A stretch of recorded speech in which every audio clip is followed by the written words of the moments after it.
Welcome to Judge My Round with Tom Brennan. Patrice, I just got your submission and I'm so excited to get to watch one of our favorite horses. I'm sure I'll be a little bit biased, but let's have a look.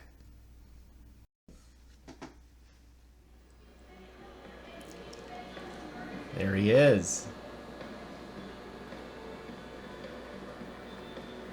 Looking beautiful. Good ride to the first jump. He did have a pretty hard rub there, but you could tell with the placement of his tail he was making manure almost the whole way to it, just behind your leg. God, he looks beautiful though. Great jump at fence 2. You had a little anxiety about it, I think. You were anxious to get him up there, but that was well within his range and a really good scopy jump.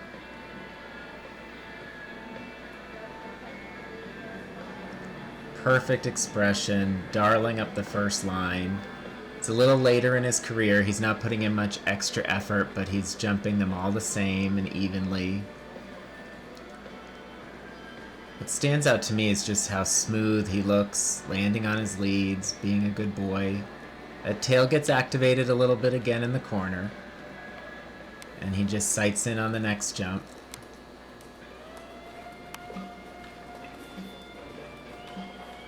Lovely. Just such a smooth presentation of a hunter. And he just really oozes amateur hunter. He looks the part beautifully. He's turned out well. Let's have another look at it and go into a little more detail.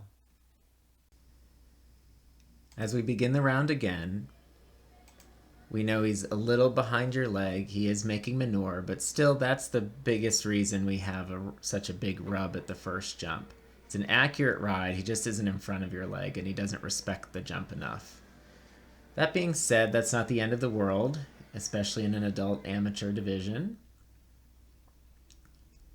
Now as you come out of the turn, I'm just going to pause it for a second before you get to jump 2. And I want to talk about your presentation of the horse. His tack fits perfectly. He's spotless even in the middle of winter, and your attire is really classic. None of the turnout or presentation of your horse distracts me from your performance. It's all minimalistic and really tasteful. I appreciate that as a judge so I can pay attention to the round that's happening in front of me. Let's pick up the canter again and we'll watch what I think is one of the better jumps on course. You can tell in your position you got a little nervous about it right there. So you were thinking, oh, that's a little long. Let's rewind and watch that one more time. He really does give you a great jump. Could he pick up his legs a little higher? Sure. Was it confident and smooth and he never got quick? Absolutely. I would give bonus points. Now this line across from the judge here is spectacular. He has a great expression. It is all even. Every stride matches. Let's watch that again. Every stride really matches. It's very uneventful. His expression's perfect. There's really no place to take off points. You just get to give points there as a judge. Now you're on a great pace.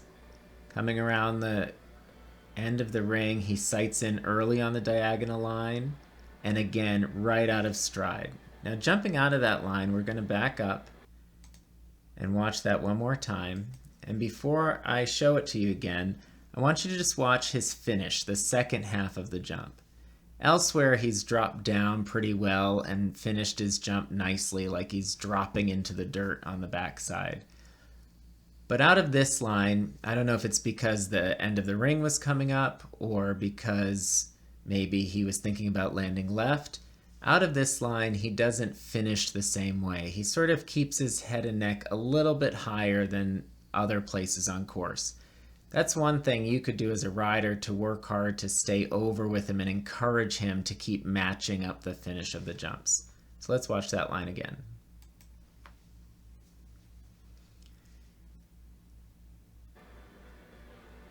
Now as we come to the oxer, It's fine, it just isn't as good as the others. And as you hold him out, he shows you his tail just a little bit. Now before we come to the two-stride, I'm going to pause one more time. And we'll get a nice view of his adorable face. And I feel like I can't help but mention the tail. For those of us who knew Gully, the tail was part of him, and to live with him was to love him. But even as a fresh judge's perspective here, yes, the tail is noticeable, and anytime you notice something judging, it's probably not a great thing, but it isn't distracting. He doesn't have any tight muscles from it. Often the tail gets active when a horse gets quick or tight or scooting a little. You don't see that here. He is not nappy in this video. It's active, but he has done so many good things that even if I didn't know him, just how pleasant and fun he looks to ride, I would really probably let that go. It might have a mark on my card, but it wouldn't be something that I kept him from winning a class because of. Depends what everyone else does, of course, but I wouldn't get hung up on the tail.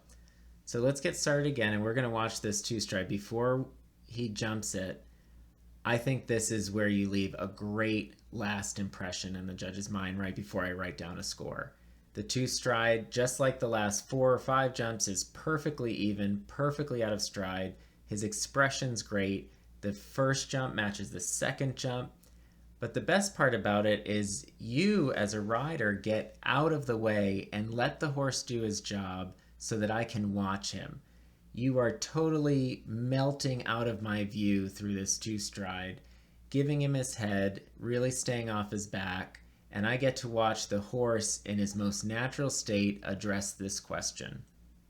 So let's watch him canter through here beautifully.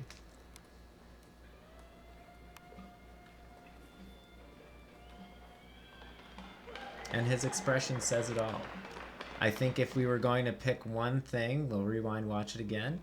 Just like out of the last diagonal line, you could probably finish your release and your follow just to the last step, get all that landing gear down on the way out of the 2. Like you're pushing his head and neck down. And his pace and canter to finish the course is just like it was at the beginning. Patrice, the only question you sent in was looking for tips for how to keep your hands down and steady more often. Like we saw at jump 2, they got away from you a little bit. There are a lot of good exercises for that. The first go-to I like to use is where we have the rider ride with driving reins. You flip your hands over on the reins and you hold them so your thumbs are pointed down towards the bit. This takes a lot of the stiffness out of a rider's shoulder and elbow.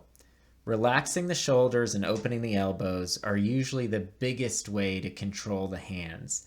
They are the culprit. We see the symptom, which is bouncy or erratic hands, but generally it comes from stiffness or tension in the shoulders and elbows and wrists of the rider.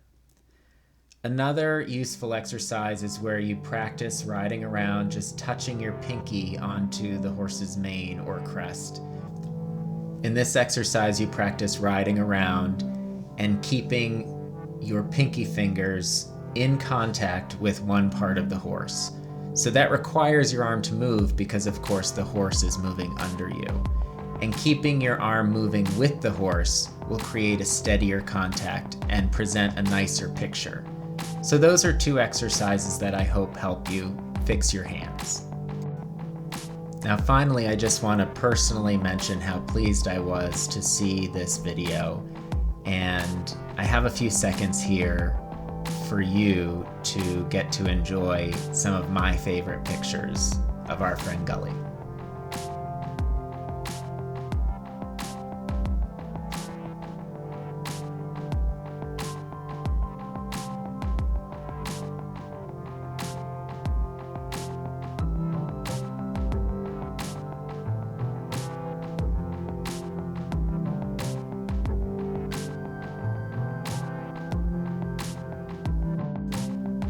Patrice, I hope you've enjoyed this and found it useful, and thank you so much for the opportunity to judge your round.